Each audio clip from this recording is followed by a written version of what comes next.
मग नेमकं काहींनी काय केलं, आयुष्याचा संबंध तुमच्या करिअरशी जोडला. मी करिअरच्या संदर्भात फार क्लिअर आहे. करिअर हे लाईफ नाही आहे. Career is the part of your life. समाजाने एवढ्या अपेक्षा वाढून ठेवल्या, प्रत्येकाला असं वाटतं तुम्हाला जॉब मिळालाच पाहिजे, तुम्हाला कुठेतरी काहीतरी काम मिळालं पाहिजे, तुम्ही काहीतरी नोकरी धंदा करायला पाहिजे. जर तुम्ही ते करू शकले नाही, मला जर माझं आयुष्य जगायचं तर माझ्यासाठी यश काय? यश म्हणजे तुम्हाला जीवन चांगल्या प्रकारे जगता आलं पाहिजे. बघा, फरक लक्षात घ्या. एखाद्याला नाईलाजाने एखादी गोष्ट करावी लागली आणि त्यात खूप पैसे मिळाले, याचा अर्थ तो आनंदात जीवन जगतोय असं होत नाही. फळ कशाला पडलं, झाडच पडायला पाहिजे होतं, मरायला पाहिजे होतं. ताण नसता राहिला, उघड नियम लिहून ठेवले ते, first law, second law, third law. तुम्ही सायन्सचे विद्यार्थी आहे का? पण फिजिक्सचे सर शिकवायला आले आणि त्यांनी म्हणलं, ही वेव इकडून इकडे जाती, तिकडंच जाऊ दे तिला, तहान नका देऊ बघा आम्हाला. प्राध्यापक वृंद, विद्यार्थी विद्यार्थिनी, आज आपल्या या ठिकाणी सरांनी जे काही विद्यार्थी दर शनिवारी तुमच्याकडे नवीन व्याख्याते येतात आणि तुम्हाला वेगवेगळ्या प्रकारे माहिती देतात, तुम्ही फार मोठ्या अपेक्षेने इथं येतात की काहीतरी आपल्याला मिळालं पाहिजे, काहीतरी चेंज झालं पाहिजे. फक्त अशी सवय नका लागू देऊ की दर शनिवारी फक्त आपल्याला ऐकायचं आहे आणि पुढे काहीतरी करायचं आहे. एक वेळ मोटिवेशन किंवा व्याख्यात्यांची एक सवय लागते व्यक्तीला, ॲडिक्शन होतं. फक्त दर शनिवारी ऐकायचं, मग पुढच्या शनिवारची वाट पाहिजे की आता अजून काय ऐकायला भेटतं, त्याच्यावरती काही इम्प्लिमेंटेशन नाही. ही सगळ्यात मोठी चूक आहे. आणि मी काही फार मोठा काही वक्ता वगैरे नाही आहे. सरांनी बोलवलं, सर म्हटले काही विद्यार्थ्यांना बोलायचं आहे, मला वाटलं चला काहीतरी आपण त्यांच्याशी काहीतरी गप्पा वगैरे मारूया, म्हणून इथपर्यंत आलो आहे. व्याख्याता म्हणले की लोकांच्या अपेक्षा वाढतात, वक्ता म्हणले की अजून जास्त अपेक्षा वाढतात. नेमकं असंच एका वक्त्याला बोलवलं एका कार्यक्रमाला. वक्ता आला, सगळे लोक असे बसलेले समोर, भरपूर गर्दी झाली. वक्त्यालाही बरं वाटलं आणि मग त्यांनी भाषणाला सुरुवात केली. वक्ता कसा असतो, जेवढी जास्त गर्दी ना तेवढं उत्स्फूर्तपणे भाषण करतो. तर त्यांनी भाषण करायला सुरुवात केली. जवळपास 30 ते 40 मिनटं झाले भाषण चालूच होतं. आणि लोकांची एक मानसिकता असते, खूप काही चांगला वक्ता असला फार झालं 30-35 मिनटं ऐकू शकतो आपण, नाही तर 2 ते 5 मिनटातच संपून जाते. पण याचं चाललं भाषण, 30 मिनटं झाले, 35 मिनटं झाले, लोक बसलेले, लोक कंटाळले ना, आता करावंच काय. मागचे बसलेले जे होते, काही लोक फार हुशार असतात, कधी पण कार्यक्रमाला आल्यानंतर समोर नाही बसत, मागे बसतात. फार सोपं असतं मागचं मागे तिकडून जायला. असेच काही मागे बसलेले होते, ते गेले आपले चहा वगैरे पिऊन येऊन बसले. याचं भाषण चालूच. अजून 15-20 मिनटं वर झाले, जवळपास 1 तास झाला. आता लोकांना भूक लागायला लागली. बोलत हा होता पण भूक लोकांना लागायला लागली बसल्या बसल्या. लोकांना कायच करावं. मग त्यातले काही लोक गेले, मस्त काही ते खाऊन पिऊन आले, परत येऊन बसले. तरी याचं भाषण चालूच. 1.5 तास झाला, 2 तास झाला, सगळे ऐकतात म्हणून याचं मोठमोठ्याने भाषण चालू अजून. शेवटी लोकांना काही राहावलं नाही. मग आपले एक एक निघायला सुरुवात झाली. इकडचे मागचे गेले, काही तिकडचे गेले, असं करत करत सगळे चालले. पण याने भाषण काही थांबवलं नाही, यानं आपलं चालूच ठेवलं भाषण. असं करत करत करत सगळे लोक गेलेत. काही असे 20-25 तुरळक राहिले असतील, तरी याचं भाषण चालूच. असं करता करता करता सगळे निघून गेले, फक्त एकच व्यक्ती बसलेला होता. तरी पण यांनी भाषण चालूच ठेवलं. एक का होईना आहे ना, भाषण चालूच ठेवा. शेवटी भाषण संपलं. त्या एकट्यानेच टाळ्या वाजवल्या, बिचार एकटाच होता. झालं भाषण झाल्यानंतर तो खाली उतरला वक्ता, त्या बसलेल्या व्यक्तीजवळ गेला. म्हणे मला एक सांगा, म्हणे सगळे उठून गेले पण तुम्ही शेवटपर्यंत माझं भाषण ऐकलं, म्हणे मला फार बरं वाटलं. म्हणे काय करणार म्हणे साहेब, ऐकावंच लागणार होतं, चटाया माझ्या होत्या म्हणे सगळ्या. म्हणजे असा काही नाईलाज असतो कधी कधी. आता तुम्ही आपल्या कॉलेजचे किंवा आपल्या वाचनालयाचे विद्यार्थी काही असतील, सरनं सांगितलं जावंच लागतं. हो का, जावंच लागतं. इच्छा तर नाही आहे पण आता म्हटलं तर यावंच लागल. इथं संख्या तर दिसली पाहिजे. दरवेळेचं आम्हाला येऊन बसतो आम्ही इथं, ऐका ऐका. पण देवाने तेवढं बरं केलं, 2 कान दिले. एका कानाने ऐकता येतं आणि एका कानाने सोडून देता येतं. तेवढं निवांत आहे. तुम्ही चालू द्या सर, काही टेन्शन नाही आहे. फक्त प्रॉब्लेम एवढा आहे आमचा, आता मागे सर बसलेले, इथून जाता येणार नाही आम्हाला. तेवढी फक्त काळजी घ्या तुम्ही आमची आता. बाकी काहीच करू शकत नाही. नाहीला जाणे आम्हाला ऐकणंच आहे तुमचं. आता तुम्ही काय सांगा सांगा बाबा, कारण आम्ही ऐकून ऐकून थकलो. काय होतं माहिती आहे का, 9वीपर्यंत शाळेत फार बरं वाटतं. काय शाळा आहे, आनंदी आनंदकडे. जेव्हा 10वीला गेलो किंवा 11वी 12वीला आलो, असं वाटतं काय पाप केलं काय मी तिने आम्ही आलो. कारण जो येतो तो आपला उपदेशच करतो. कोणी भेटला की पहिला प्रश्न कितवीला, तुम्ही म्हटलं 11वीला 12वीला सायन्सला अभ्यास कर बरं. दुसरा कुठून तरी येतो कितवीला, तुम्ही म्हणता अभ्यास कर, ठीक आहे. तिसरा मागून येतो तोच प्रश्न कितवीला, तुम्ही म्हणता 12वीला अभ्यास कर. अरे माहिती आहे ना, अभ्यास कर अभ्यास कर अभ्यास कर. एक तरी विद्यार्थी 12वीचा असा आहे का त्याला माहित नाही अभ्यास करावा लागतो म्हणून? का 12वीची परीक्षा झाल्यावर तुम्ही म्हणणार सर आपल्याला माहीत नव्हतं, हे तर आपण अभ्यास केला असता. 12वीच्या प्रत्येक विद्यार्थ्याला माहिती आहे अभ्यास करावा लागतो. आमची अडचण ती नाही आहे, आमची अडचण ही आहे अभ्यास करायचा कसा, आणि त्याच्यापेक्षा महत्त्वाचा प्रश्न का करायचा. रिझन सांगा. तुम्हाला सांगतो, जर पूर्ण महाराष्ट्रात किंवा पूर्ण भारतात किंवा पूर्ण जगात असं इमॅजिन करू आपण की 5 लाख विद्यार्थी जर असतील तर त्यातल्या 4,99,000 विद्यार्थ्यांना आजही प्रश्न आहे की आम्ही नंतर करायचं काय. आयुष्य म्हणजे काय, जीवनात काय करायचं अजून कोणालाच माहीत नाही आहे. अजूनही टेन्शनमध्ये. आता तुम्ही 12वीला सायन्स घेतलेलं आहे पण तरी डोक्यात प्रश्न राहतोच कुठेतरी एक, कायच करावं काय माहिती नंतर. अजूनही फिक्स नाही आहे, माहीतच नाही आहे. मग नेमकं काहींनी काय केलं, आयुष्याचा संबंध तुमच्या करिअरशी जोडला. मी करिअरच्या संदर्भात फार क्लिअर आहे. करिअर हे लाईफ नाही आहे, career is the part of your life. माझं समजून घ्या मला काय म्हणायचं आहे. आयुष्याचं गणित जगत असताना सगळ्यात महत्त्वाची गोष्ट कोणती आहे, करिअर हे 100% आयुष्य नाही आहे, तो आयुष्याचा एक भाग आहे. तो झाला काय आणि नाही झाला काय, आयुष्य जगणं थांबवायचं नाही. पण आजच्या विद्यार्थ्यांवर एवढं अपेक्षांचं ओझं लागलेलं आहे की जर यदा कदाचित जर तुम्हाला उद्या नोकरी लागली नाही, जर तुम्ही पैसे कमवू शकले नाही तर तुमच्यासारखा वाईट व्यक्ती कोणीच नाही. इतकं त्रस्त करून टाकलं. आणि त्या त्रासाने, त्या अपेक्षेने तुम्ही रोज जर न्यूजपेपर वाचत असाल तर आजचा जो विद्यार्थी आहे तो का बरं जीव देतोय त्याचं कारणच ते. त्या समाजाने एवढ्या अपेक्षा वाढून ठेवल्या. प्रत्येकाला असं वाटतं तुम्हाला जॉब मिळालाच पाहिजे, तुम्हाला कुठेतरी काहीतरी काम मिळालं पाहिजे, तुम्ही काहीतरी नोकरी धंदा करायला पाहिजे. जर तुम्ही ते करू शकले नाही तर तुमच्यासारखा वाईट व्यक्ती या जगात कोणी नाही आहे. आणि त्या त्रासानेच व्यक्ती स्वतःला त्रास करून घेतो. मला सुरुवातीला तुम्हाला हेच सांगायचं आहे, करिअर हा तुमच्या लाईफचा काय पार्ट आहे, ते पूर्ण लाईफ नाही आहे. म्हणून लाईफ जगणं गरजेचं आहे. मग लाईफ जगायचं असेल तर आज जगामध्ये सगळ्यात महत्त्वाची गोष्ट काय माहिती आहे का, यश मिळालं पाहिजे. प्रत्येकजण धावतो यशाच्या पाठीमागे. मग यश म्हणजे काय, यशाची व्याख्या ही प्रत्येकाच्या लाईफमध्ये वेगळी आहे. प्रत्येकाला विचारा तुम्ही, यश म्हणजे प्रत्येकाचं आयुष्यामध्ये त्याची अपेक्षा, त्याची यशाची व्याख्या ही वेगळी आहे. तुम्ही एखाद्या शिक्षकाला जर विचारलं की यश म्हणजे काय, तर शिक्षक काय सांगेल की माझ्याकडून जास्तीत जास्त विद्यार्थी शिकून गेले पाहिजे आणि एक ते चांगल्या पदावरती चांगल्या ठिकाणी गेले पाहिजे, ते माझं यश आहे. एखाद्या विद्यार्थ्याला जर विचारलं तुम्ही तुझं यश काय, तर तो काय सांगेल मला परीक्षेमध्ये जास्तीत जास्त चांगले मार्क्स मिळाले पाहिजे, मला एखादा चांगला जॉब मिळाला पाहिजे, हे माझं यश आहे. तर यशाच्या प्रत्येकाच्या व्याख्या वेगळ्या आहे. मग आयुष्यामध्ये यश कसं ठरवावं, मला जर माझं आयुष्य जगायचं तर माझ्यासाठी यश काय आहे. यश म्हणजे तुम्हाला जीवन चांगल्या प्रकारे जगता आलं पाहिजे, त्याला म्हणतात यश. माझी थोडी व्याख्या वेगळी आहे. मी काय म्हणलं लक्षात आलं तुम्हाला, तुमचं आयुष्य तुम्हाला चांगल्या प्रकारे जगता आलं पाहिजे. कोणी काही सांगेल त्याच्यानुसार तुम्ही तुमचं आयुष्य घडवलं नाही पाहिजे. तुम्हाला काय वाटतं, तुम्हाला काय जगायला आवडतं, आणि जगातलं सर्वात मोठं सुख, जगातलं सर्वात मोठं यश काय माहिती आहे तुम्हाला, तुमचा जो छंद असतो ना, छंद आहे का तुम्हाला काही आहे, तर तो तुमचा छंदच तुमचा प्रोफेशन होणं हे जगातलं सर्वात मोठं यश आहे. समजा एखाद्या मुलीला मेहंदी काढायला आवडते, असते पॅशन आहे तिची, तिला मेहंदी काढायला आवडते, खूप आवडतं तिला. तिला जर तुम्ही म्हटलं दिवसभरात 5 ते 6 वेळेस मेहंदी काढायची हातावर, तरी ती काढणार, आनंदाने काढणार तेवढ्या वेगवेगळ्या प्रकारे. आणि उद्या तिलाच जर त्याचे पैसे मिळायला लागले दर महिन्याला 40,000, 50,000, 60,000, तर त्याच्यापेक्षा आनंद काय आहे जगात. मुद्दा कळतोय का मला काय म्हणायचं. एखाद्या मुलीला रांगोळी काढायला खूप आवडतं, खूप छान रांगोळी काढते ती, आणि आमच्याकडे रांगोळी म्हणजे काय तेवढ्या पुरतंच ती मर्यादित असतं. काहीतरी सण असला की तेवढी रांगोळी काढली, बस वा फार चांगली आहे, 1-2 फोटो काढले झालं तेवढंच. पण त्या मुलीला त्यामध्ये इंटरेस्ट आहे आणि त्या रांगोळ्या तिने भरपूर प्रमाणे चांगल्या चांगल्या काढल्या आणि तेच तिचं उद्या प्रोफेशन झालं.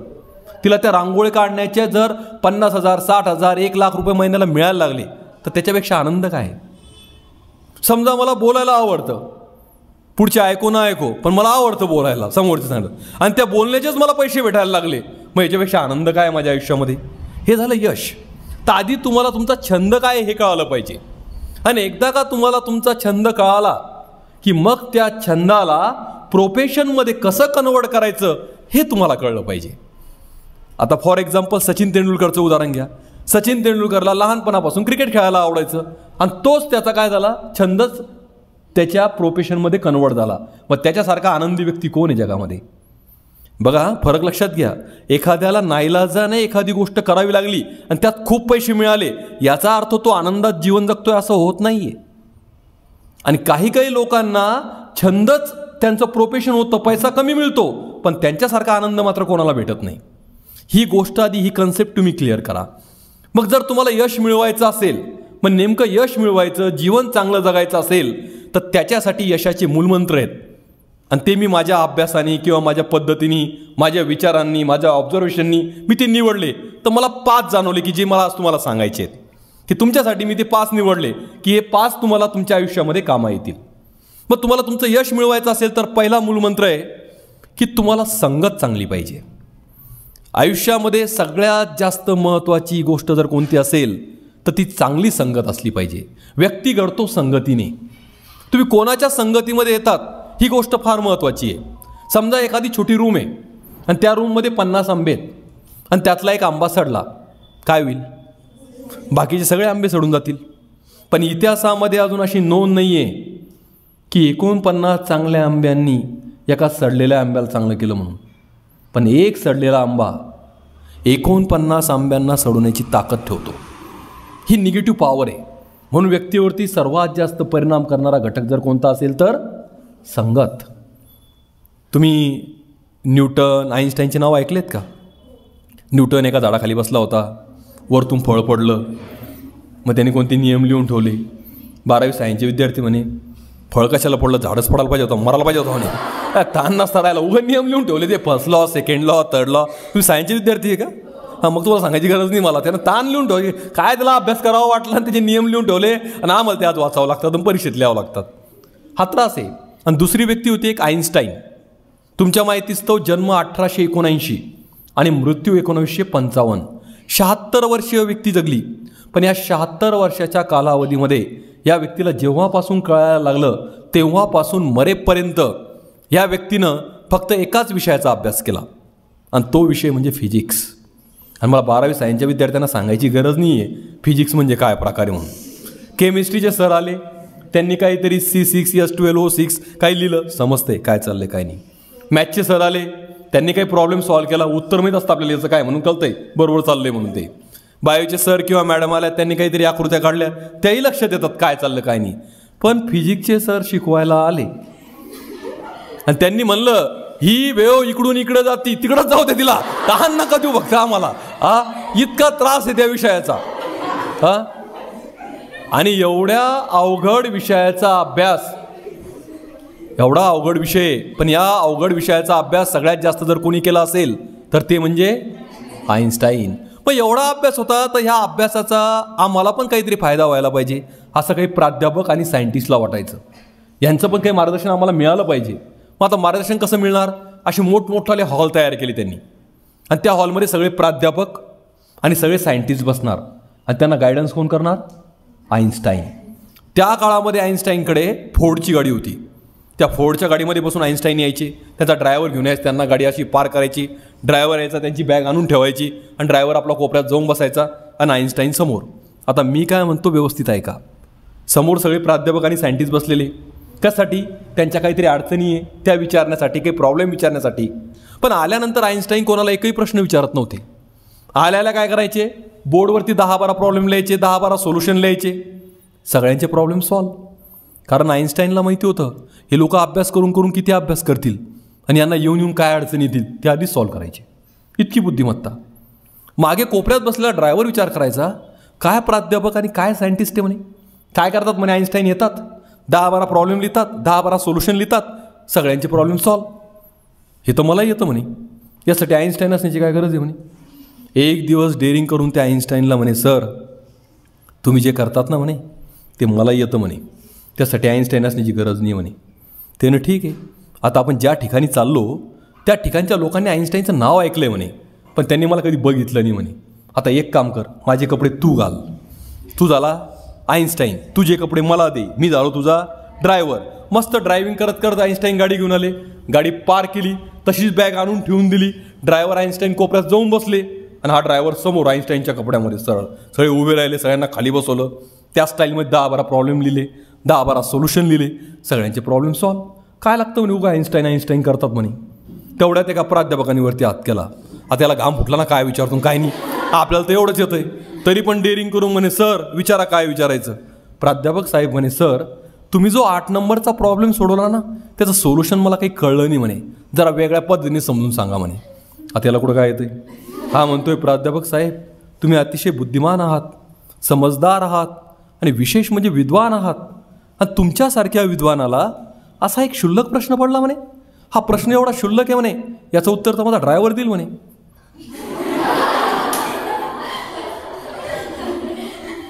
आणि ड्रायव्हर कोण?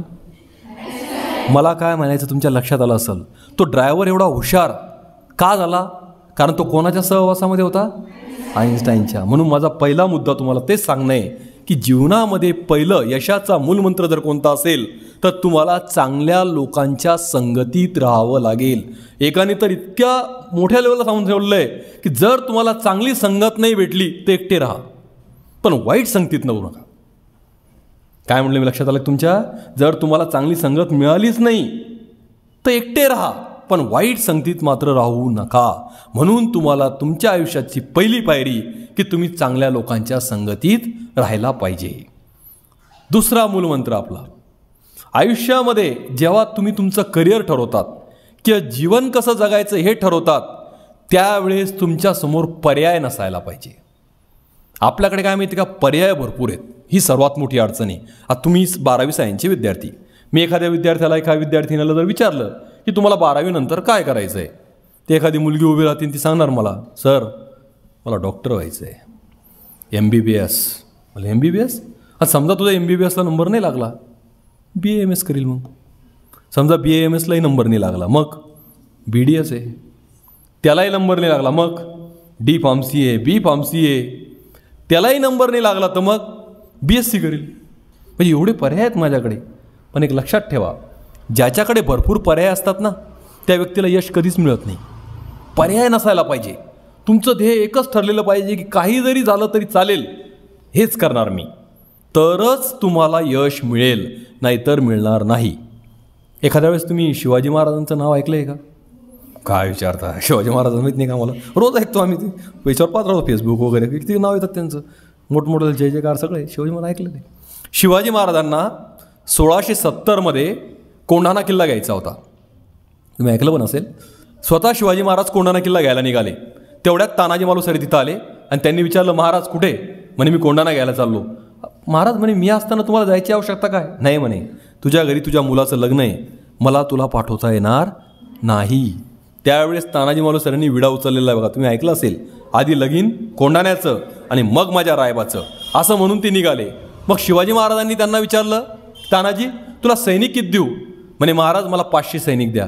अरे वेळा झालास का म्हणे तानाजी, तू ज्या ठिकाणी युद्धाला चालला त्या ठिकाणी उदयभान राठोड नावाचा किल्लेदार आहे आणि त्याच्याकडे 1500 सैनिक आहे, तू 500 सैनिक घेऊन लढणार कसा? त्यावेळेस तानाजींचे वाक्य आहे बघा, महाराज मी तुमचा सेनापती आहे आणि माझ्यावरती विश्वास ठेवा, फक्त 500 सैनिक द्या, कोंढाणा किल्ला घेऊन दाखवतो. हा आत्मविश्वास. फक्त 500 सैनिक घेऊन तानाजी मालुसरे तिथं गेले. बराच दिवस वेळा टाकून बसले, पूर्ण अभ्यास केला, सगळ्या बाजूनी माहिती काढली गडाची, आणि त्यांच्या असं लक्षात आलं की उदयभान राठोड खरंच हुशार आहे. कारण त्यांनी त्याचे 1500 सैनिक आहे ना एका ठिकाणी नव्हते उभे केले, पूर्ण गडावर उभे केले होते सगळ्या बाजूनी. तुम्ही एखाद्या वेळेस जर वेळ भेटला तुम्हाला आणि संधी मिळाली तर एकदा सिंहगडला जाऊन या पुण्याला, आणि तो पूर्ण गड पूर्ण बाजूनी बघा, तर कोणत्याच बाजूनी जागा नाही वरती यायला, आणि जिथं जिथं जागा आहे त्या ठिकाणी पूर्ण सैनिक उभे केले होते. मग तानाजींना प्रश्न पडला, किल्ला तर घ्यायचा आहे, किल्ल्यावरती चढायचं तर आहे आणि सगळ्या ठिकाणी सैनिक आहे. कारण तुम्ही जर असं वरती चढून गेले ना तर समोरून वार करणं सोपं होतं सैनिकांना, आपण मरू शकतो, म्हणून तिथं जाणं अशक्य होतं. मग करायचं काय?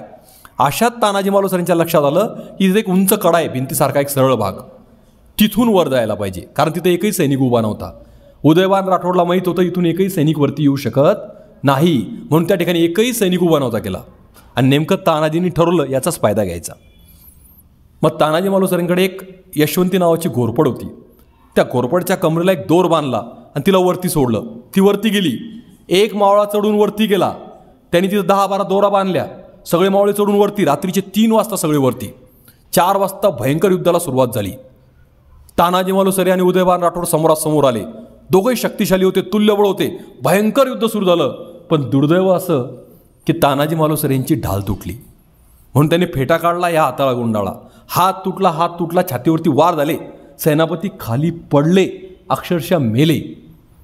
सेनापती मेले असं समजताच त्यांच्या विश्वासावर लढायला जे 500 सैनिक आले होते ते सगळे धाव सुटले. कारण सेनापतीच राहिले नाही आता. म्हणून कुठे पळत पळत आले, ज्या ठिकाणी दोऱ्या बांधल्या होत्या त्या ठिकाणी, आणि सगळ्यांनी उतरायला सुरुवात केली. तेवढ्यात तानाजी मालुसरेंचा भाऊ होता सूर्याजी मालुसरे. तो तिथं धावत आला. त्यांनी सगळे दोर कापून टाकले. त्याचे वाक्य बघा इतिहासामध्ये, तुमचा बाप इथं मरून पडलाय, काय पळतायत म्हणून. आता दोर कापल्यामुळं एक तर उंच कडावून उडी मारावं लागणार आहे, तरी मरणार आहे. आणि मागे लढाई केली तरी मरणार आहे. मग उंच कडावून उडी मारून मेल्यापेक्षा लढून मेलेलं काय वाईट, म्हणून सगळे 500 सैनिक परत फिरले. आणि त्या 500 सैनिकांनी 1500 सैनिकांबरोबर लढाई केली. आणि इतक्या त्वेषाने केली की तो किल्ला आपण जिंकला. शिवाजी महाराजांचं वाक्य बघा, गड आला पण सिंह गेला, म्हणून आपण त्याला सिंहगड नाव दिलं. पण कल्पना करा की त्या दोऱ्या कापल्याच नसत्या, काय झालं असतं? काय झालं असतं? सगळे सैनिक पळून गेले असते. बस त्याच दोऱ्या या MBBS, BAMS, BHMS, BDS, D.Pharmacy अशा जर दोऱ्या बांधलेल्या असल्या, तुम्ही पळूनच जाताल, तुम्हाला यश मिळणार. म्हणून तुम्हाला त्या दोऱ्या काय करावं लागणार आहे? कापाव्या लागणार आहे, तरच यश तुमचं आहे. म्हणून यशाचा आपला दुसरा मूलमंत्र आहे की तुमच्या समोर पर्याय नसावा. तुम्हाला फिक्स माहीत पाहिजे आज की तुम्हाला काय करायचं आहे. कमीत कमी एवढं तरी माहीत पाहिजे की आपल्याला काहीच करायचं नाही. हेही चांगलं आहे, याचाही आनंद आहे, त्रास होत नाही. मला 12वी नंतर काहीच करायचं नाही, इतकं कन्फर्म पाहिजे आपण. इतकं कन्फर्म की नाही म्हणजे नाही. कोणी किती जरी समजून सांगितलं, पप्पानी, मम्मीनी, मामानी, काकानी, नाही म्हणजे नाही. हा कॉन्फिडन्स तुमच्यामध्ये आला पाहिजे. कोणी किती सांगायला आलं, किती माहिती दिली, नाही. कारण आमचा सर्वात मोठा ड्रॉबॅक काय माहिती तुम्हाला? सर दरवेळेस दर शनिवारी इथं बोलवतात ना, इथं करिअर गायडन्स करायला कोण आलं त्याच्यानुसार 8 दिवस तुमचं वारं चालतंय. त्याच्यावर सगळा प्रभाव आहे तुमचा. समजा सरांचा एखादा जुना विद्यार्थी आला की ज्याने 11वी-12वी सायन्स केलं आपल्या सावित्रीबाई फुले शाळेमधून, कॉलेजमधून, MBBS झालं, MD झालं आणि डॉक्टर झाला. तो सरांना कळालं, अरे आपल्या शाळेचा विद्यार्थी डॉक्टर आहे. तर सर, डॉक्टर सर तुम्ही, सर म्हणावं लागेल त्यांना. आता विद्यार्थी असला तरी तो डॉक्टर झाला आहे की एक शनिवारी या आमच्या इथं, थोडं मुलांना गायडन्स करा. त्यांचा असा सत्कार वगैरे केला, जसा माझा केला तसा. ते बसले, आले, आता उभे राहिले आणि त्यांनी सांगायला सुरुवात केली. कशाबद्दल माहिती देतील बरं तुम्हाला ते? एक डॉक्टर व्यक्ती इथं उभा राहिला आहे तुम्हाला गायडन्स करायला. तो व्यक्ती कशाबद्दल माहिती देईल तुम्हाला? कशाबद्दल देईल? मेडिकलबद्दल. इतकं व्यवस्थित समजून सांगाल तुम्हाला, इतकं व्यवस्थित सांगाल की तुम्ही म्हणताल ओके आपल्याला डॉक्टर व्हायचं आहे, बस आता काही जरी झालं तर चालेल, पण हे ध्येय बदलणार नाही. अजून काही दिवसानंतर सरांना अजून एक विद्यार्थी मिळाला आपल्या कॉलेजचा की जो IIT मधून इंजिनिअरिंग झाला आहे. IIT माहिती आहे तुम्हाला? IIT मध्ये खूप चांगलं करिअर आहे बरं का बऱ्याच विद्यार्थ्यांना. आत्ता एक मागच्या आठवड्यातली बातमी आहे, 3 डिसेंबर का 4 डिसेंबरला पेपरला आली होती. लातूरचा मुलगा आहे अनिरुद्ध अशोक कुलकर्णी म्हणून. त्याला 88 लाखाचं पॅकेज मिळालं आहे. किती? इयरली पॅकेज त्याचं 88 लाखाचं, 7.5 लाख रुपये महिना आहे त्याचा. आणि विशेष काय माहिती आहे तुम्हाला? अजून त्याचं 4th इयर कंप्लीट व्हायचं आहे. तो 3rd इयरला आहे. पुढच्या जुलैमध्ये 4th इयर त्याचा कंप्लीट होईल आणि ते कंप्लीट झाल्याबरोबर तो जॉईन होईल तिथं. म्हणजे त्याचा विश्वास, आत्मविश्वास पहा, तो 4थ्या वर्षी पास होणार आहे त्याला माहिती आहे. कळतंय का तुम्हाला मला काय म्हणायचं? तर हा इंटरव्ह्यू सिलेक्शन 1 वर्ष अगोदर आहे याचं. पुढच्या वर्षी एक्झाम होऊन तो पास होणार आहे, तिथं जॉईन होणार आहे, फिक्स आहे. इतकं परफेक्शन, एवढा अभ्यास, एवढं ध्येयाबद्दल तुमची माहिती असणं, जाणीव असणं. मग तसा IIT झालेला विद्यार्थी आला, सरांना भेटला, सर माझं सिलेक्शन झालं आहे कॅम्पस इंटरव्ह्यूमधून, 24 लाखाचं पॅकेज मिळालं, मिनिमम समजू आपण 24 लाख रुपये. अरे वा, फार बरं वाटलं. तर आलास तर आता एक कार्यक्रमाला ये, आमच्या इथं शनिवारी कार्यक्रम असतो बाबा, मुलांना थोडं गायडन्स कर. तो वर्ग इथं आला समजा आणि गायडन्स करायला उभा राहिला, कशाबद्दल माहिती देणार? IIT बद्दल, इंजिनिअरिंगमध्ये इतकी व्यवस्थित सांगणार तुम्हाला, तुम्ही म्हणताल ओके, मेडिकल कॅन्सल. आपल्याला काय व्हायचं आता?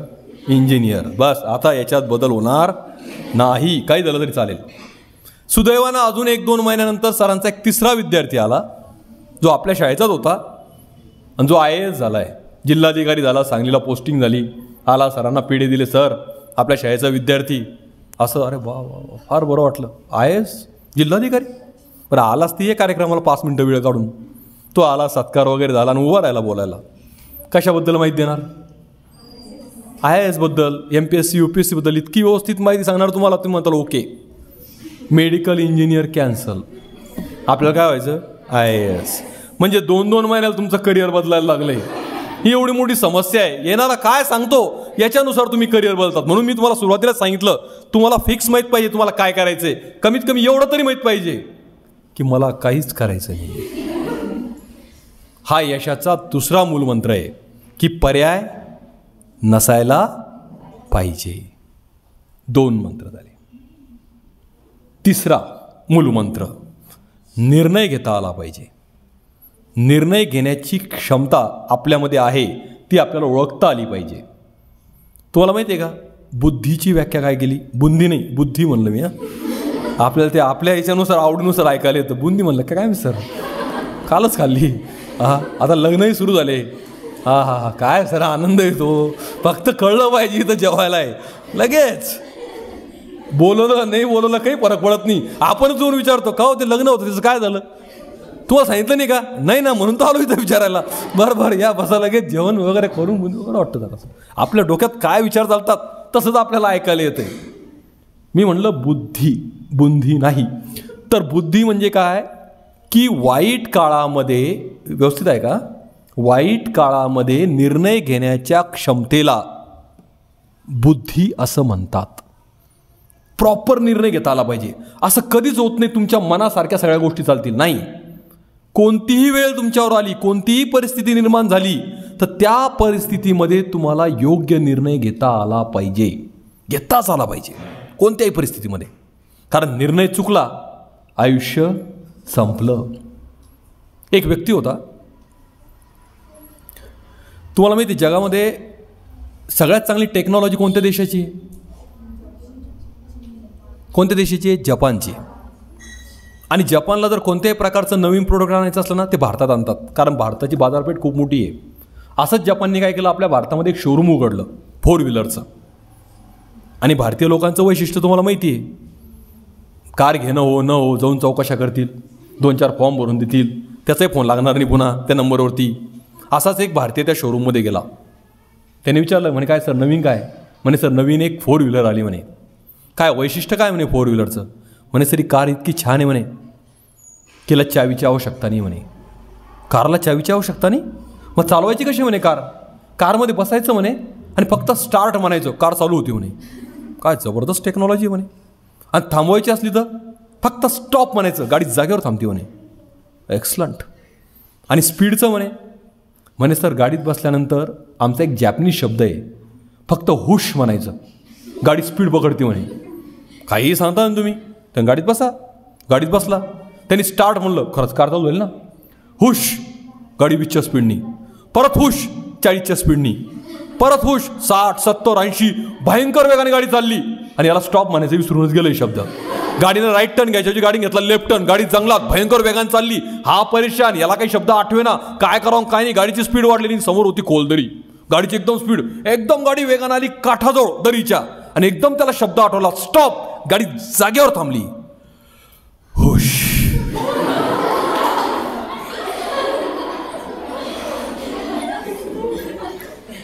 एक शब्द चुकला, आयुष्य संपलं. तसं तुमचा एक निर्णय चुकला की आयुष्य संपलं. म्हणून तुम्हाला योग्य निर्णय घेता आला पाहिजे. आपला चौथा मूलमंत्र, मानसिकता नेहमी सकारात्मक असायला पाहिजे. कोणत्याही परिस्थितीमध्ये तुमचा तुमच्यावरती विश्वास असायला पाहिजे. आत्मविश्वास म्हणतात त्याला. डॉक्टर बाबासाहेब आंबेडकरांचं पण वाक्य बघा, आत्मविश्वासासारखी दुसरी दैवी शक्ती नाही. सगळ्यात मोठी शक्ती जर जगामध्ये कोणती असेल, आत्मविश्वास आहे. आणि आत्मविश्वास कशाला म्हणतात याचं एक छोटंसं उदाहरण आहे बघा, स्वामी विवेकानंदांचं. तुम्ही ऐकलं पण असेल. एकदा स्वामी विवेकानंद एक्झामला गेले होते. त्यांच्यासमोर एक क्वेश्चन पेपर होता. त्यात 115 प्रश्न होते आणि लिहिलं होतं सॉल्व एनी 100, कोणतेही 100 सोडवा. त्यांनी 115चे 115 सोडवले आणि खाली लिहिलं चेक एनी 100, कोणतेही 100 चेक करा. कळलं तुम्हाला? कॉन्फिडन्स, याला म्हणतात कॉन्फिडन्स. हा आत्मविश्वास तुमच्यामध्ये आला ना एकदा की तुमची मानसिकता सकारात्मक होते. का बरं? कारण तुम्ही त्या आत्मविश्वासामुळं प्रत्येक परिस्थितीमध्ये योग्य निर्णय घेतात आणि तो योग्य निर्णय घेतल्यामुळं तुमची मानसिकता सकारात्मक होते. म्हणून मानसिकता महत्त्वाची आहे. मानसिकता जर तुमची ढासाळली, तुम्ही निगेटिव्ह झाले की संपले. आणि आमची इतकी मानसिकता खराब करून टाकलेली आहे समाजानं आमच्यावरती अशी बॉम्बार्डिंग करून. तुला तर काही येत नाही, तुझं काहीच कामाचं नाही, तू अभ्यास लागतच नाही नंबर, असं सगळ्या बाजूनी तुमच्यावर असं हेच आहे. तुम्ही पुस्तकाला घेऊन बसले अभ्यासाला, चुकून नंबर लागणार आहे, ठेव खाली पुस्तक. आपणही तसंच ऐकतो. पुन्हा निगेटिव्ह फार लवकर ऐकतो आपण, पॉझिटिव्ह ऐकत नाही कधी. कोणी म्हणलं तुला जमणार नाही, नाही जमणार, जमणारच नाही. असं बॉम्बार्डिंग करून करून करून करून करून डोक्यात एवढं फिक्स करून टाकलंय की डोक्यात असं फिक्स झालंय आमच्या की आम्हाला काही जमत नाही, आम्ही काही करू शकत नाही. हे फिक्स झालं डोक्यात, असं डोक्यात पॅक, मला काही जमत नाही. हत्ती असतो, हत्तीचं छोटं पिल्लू जेव्हा जन्म घेतं ना, त्या छोट्या पिल्लूला काय करतात, एका बारीक साखळीनं बांधून ठेवतात पायाला. त्या हत्तीचं पिल्लू काय करतं, ती साखळी ओढतं, पण ती साखळी तुटत नाही, कारण हत्तीच्या अंगामध्ये ताकद राहत नाही. ते परत साखळी ओढतं तरी तुटत नाही. असं 10-12 वेळेस करतं पण साखळी तुटत नाही. हत्तीच्या डोक्यामध्ये फिक्स होतंय, साखळी तुटत नाही. हळूहळू हत्तीचं पिल्लू मोठं होतं, मोठा हत्ती, अंगामध्ये प्रचंड शक्ती. भिंतीला धक्का मारला तर भिंत खाली पडेल, आंबूच्या सिमेंटाची तरी पडेल, एवढी शक्ती. पण तो हत्ती परत आला, त्याला त्या पायाला त्याच बारीक साखळीनं बांधून ठेवतात. आता त्यानं जर ती साखळी ओढली ना तर ती तुटून जाईल, पण तो हत्ती ती साखळी तोडत नाही, कारण डोक्यात फिक्स आहे, साखळी तुटत नाही. तसं आमचं फिक्स आहे, जमत नाही. मानसिकता खराब झाली आहे. मी जर तुम्हाला म्हणलं ना तुम्ही अतिशय बुद्धिमान आहात, समजदार आहात, नाही सर कशाचं काय, आमचं आम्हालाच माहिती आहे. हे उगं सर बसलेले मागे म्हणून बसलो शांत, तुम्हाला गैरसमज झाला की आम्ही असे तसे, तुम्हाला माहीतच नाही आम्ही काय येतं. तुम्हाला म्हणजे मानसिकता खराब झाली आहे. पण मी जर म्हणलं तुम्हाला तुम्ही नालायक आहे, गाढव, आता कसं बरोबर बोलले तुम्ही, आता बरोबर आले याच्यावर ट्रॅकवर तुम्ही. ही मानसिकताच खराब झाली आहे. आधी तुमची मानसिकता सकारात्मक करा, तरच तुम्हाला यश मिळेल. आणि सगळ्यात शेवटचा आणि महत्त्वाचा मूलमंत्र आपला तो म्हणजे अहंकार नसायला पाहिजे.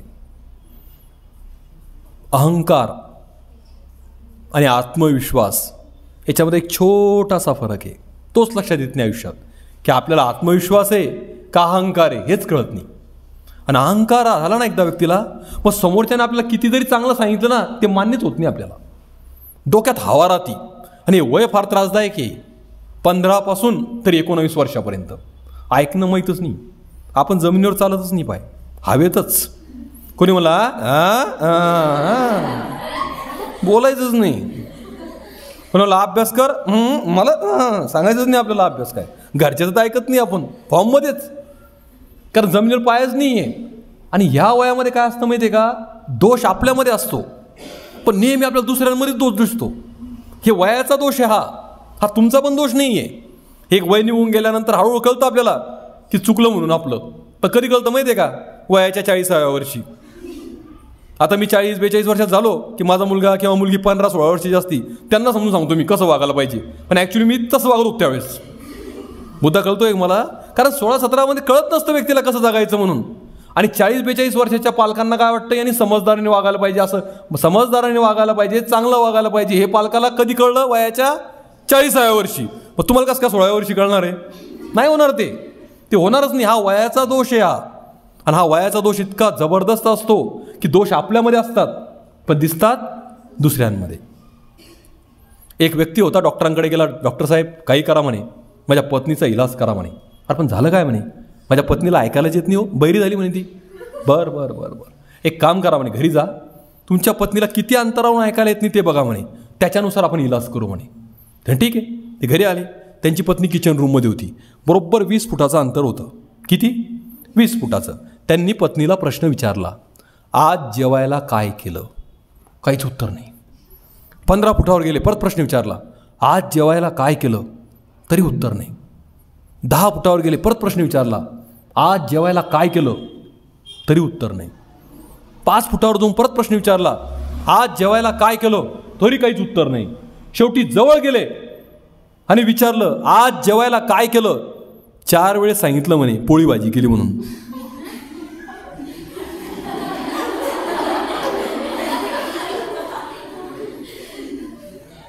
बैरी पत्नी नाही, हेच होते, यायलाच ऐकायला येत नव्हतं. हा, दोष आपल्यामध्ये पण दिसतो आपल्याला दुसऱ्यांमध्ये. तर म्हणून ही दोष पाहण्याची प्रवृत्ती आधी बंद करा. अहंकार काढून टाका. जमिनीवरती पाऊल ठेवा. स्वतःची शक्ती ओळखा आणि त्याच्यानुसार जगायला सुरुवात करा. आता मी तुम्हाला एवढ्या वेळेपासून माहीत सांगतोय ना, काही आपले निवांत बसलेले सांगत राहा सर, काही घेण त्यांनी, एका कानाने ऐकतात, एका कानाने सोडून देतात. निवांत आहे आपले, काही घेण त्यांनी. काय फायदा आहे कोणी, काय उपयोग काय? ते तुम्ही ऐकलं असताना एक व्यक्ती चालला होता, जात असताना शेतामध्ये त्याला एक शेतकरी बसलेला दिसला. त्या शेतकऱ्याला काय करतो म्हणे, काही नाही बसलो निवांत. अरे निवांत कोण बसला म्हणे, काहीतरी कर ना म्हणे. काय करू म्हणे? अरे म्हणे एवढी शेती पडलेली आहे, नांगरून काढ. नांगरली म्हणे, मग काय होईल म्हणे? काहीतरी बी बियाणे पेर. बरं पेरले म्हणे बी बियाणे, मग काय होईल म्हणे? त्याला खत पाणी दे. बरं दिलं म्हणे खत पाणी, मग काय होईल म्हणलं? चांगलं पीक येईल. बरं आलं म्हणे चांगलं पीक, मग काय होईल म्हणे? त्याची कापणी कर. बरं केली म्हणे कापणी, मग काय होईल म्हणे? त्याला बाजारात नेऊन विक. बरं विकलं म्हणे, मग काय होईल म्हणे? तुला चांगले पैसे मिळतील. बरं मिळाले म्हणे चांगले पैसे, मग काय म्हणजे? तुला निवांत जगता येईल. मग आता काय चाललं म्हणे? एवढं कुठं करायचे कशाला? निवांतच ना मी, हे बाकी काही सांगू ना सर, आमचं निवांत चाललंय, आमचं काही घेणं देणं नाही आम्हाला. तर तुम्हाला आधी ह्या गोष्टींचा विचार करावा लागेल. लक्षात आले तुम्हाला 5 मूलमंत्र तुमचे? पहिला, संगत चांगली ठेवा. संगत जर चांगली ठेवली तर त्या लोकांच्या सहवासात राहिल्यामुळं तुम्हाला कळेल की आयुष्यामध्ये आपल्याला पर्याय कोणकोणते आहेत आणि त्यातून तुम्हाला कोणता पर्याय निवडायचा. एकदा का पर्याय निवडता आला की तुमची निर्णय क्षमता चांगली होईल, तुमचा आत्मविश्वास वाढेल. निर्णय क्षमता चांगली झाली की सकारात्मक दृष्टिकोनातून तुम्ही पाहताल, म्हणजे तुमची मानसिकता चांगली होईल. आणि एकदा का चांगली मानसिकता झाली, अहंकार, दोष या गोष्टी निघून जातील आणि तुम्हाला जीवनामध्ये यश मिळेल. हे यशाचे मूलमंत्र आहेत. या पद्धतीने तुम्ही जायला पाहिजे. जाताना तुम्हाला एकच सांगतो, तुमच्यासारख्या विद्यार्थ्यांना किंवा व्यक्तीला आयुष्यामध्ये काही जरी करायचं असेल, मी सुरुवातीला सांगितलं तुम्हाला, तुमच्या पॅशनला, तुमच्या छंदाला प्रोफेशनमध्ये कन्वर्ट करा. बाकी लोक काय करतात डझंट मॅटर. आमच्याकडे काय झालं माहिती आहे का, करिअर निवडण्याच्या पद्धती काय माहिती आहे का? जिथं चांगला पैसा आहे ते करिअर पाहिजे. आजकाल प्रत्येकाला डॉक्टर का व्हायचं माहिती आहे का तुम्हाला? खूप प्रतिष्ठा आहे आणि पैसा आहे.